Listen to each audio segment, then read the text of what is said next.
যেটা সহজে লাভ করা যায়, সহজে পাওয়া যায়, সেটার কথা কোনো গুরুত্ব আছে সেদিকে?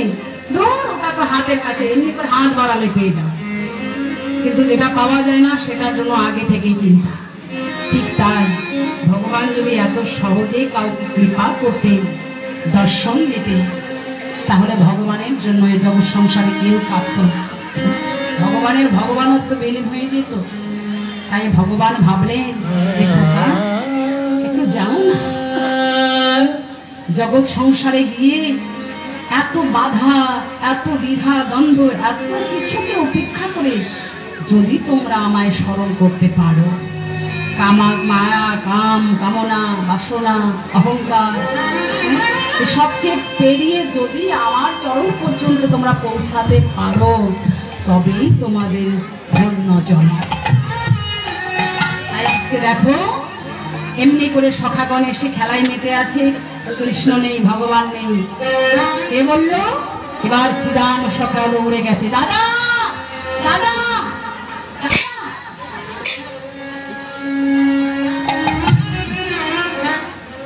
শ্রীরাম দৌড়ে গিয়ে দাদা দাদা করে ডাকলো, দাদাকে বড়দাম দাদার কাছে দাঁড়িয়েছে, দাদা আমরা ভাই কানাইকে কিছুতেই খুঁজে পাচ্ছি না, ভাই কানাই কোথাও নেই, এবার কি হবে বলো তো?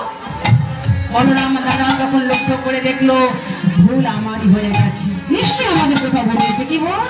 যে সারাদিন খেলায় মেতে আছো তোমরা, আমিও আছি, কিন্তু ভগবান অর্থাৎ কৃষ্ণের কথা একবার মনে করিনি। তার কথা যদি মনে না করে, সে তো একটু অভিমান করেছে, তাই না? করতে পারে। তাই এবার আমাদেরই ভুল হয়েছে, কারণ খেলায় মেতে থেকে আমরা তাকে স্মরণ করিনি।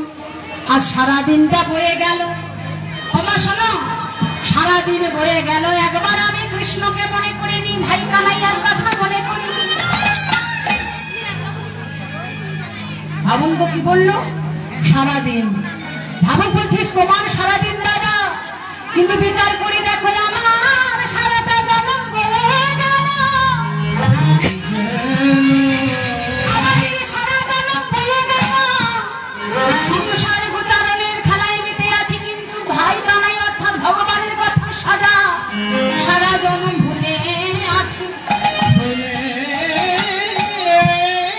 এখন কি চাইলে তারে পাবো? পাবো? এখন ইচ্ছে করে চাইবো তাকে পাওয়া যাবে?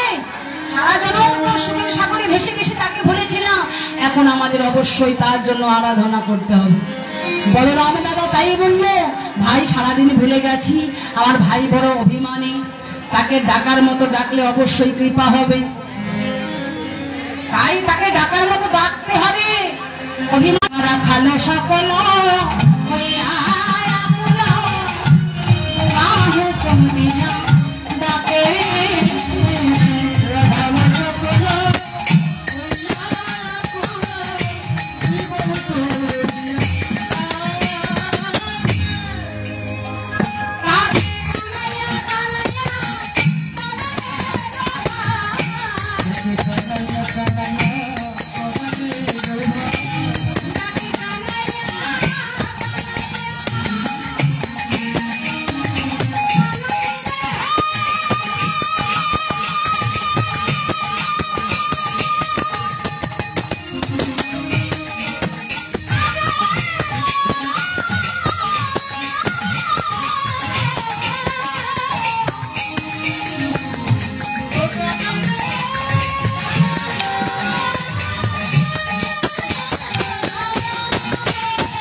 সকল সখাগণ ডাকতে লাগলো।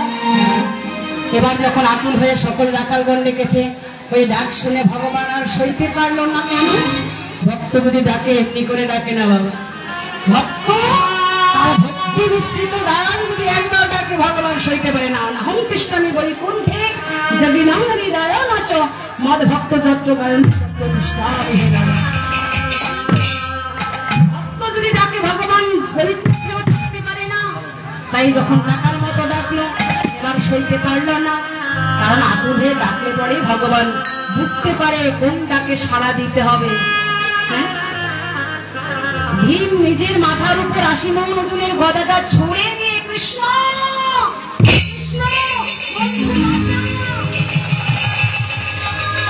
নিজের মৃত্যুর ভাত নিজে তৈরি করে আকুল হয়ে কৃষ্ণকে ডাকছে। ভগবানকে আসতে বাধ্য হয়েছিল। কেন হয়েছিল? ওর বিশ্বাস ছিল আমি যদি ডাকি কৃষ্ণ থাকতে পারবে, আমি যদি ডাকি তাহলে কৃষ্ণ থাকতে পারবে না। কারণ আমার ডাকার মধ্যে প্রেম আছে, আত্মবিশ্বাস। তাই মরণ ভাত তৈরি করলো, 80 মণ ওজনের গদাটা মাথার উপর পড়লে তো মরে যাবে। কিন্তু সে জানে আমি মরবো না, কারণ বাঁচার মালিক আমার কৃষ্ণ অবশ্যই আছে। আমার যদি সে বাঁচিয়ে নেয় তাহলে কি করে মরবো? তাই জেনে শুনে মৃত্যুর ভাত তৈরি করলো, কিন্তু মরলো না। কেন? ওই যে আকুল হয়ে ডেকেছিল, ভগবান ছুটে গিয়ে হস্তিনাপুর থেকে দ্বারকায় পৌঁছেছে। আর দ্বারকায় পৌঁছানোর পর সঙ্গে সঙ্গে ছুটে এসেছিল। ছুটে এসে সেই 80 মণ ওজনের গদাটা আটকাই দিল। কেন?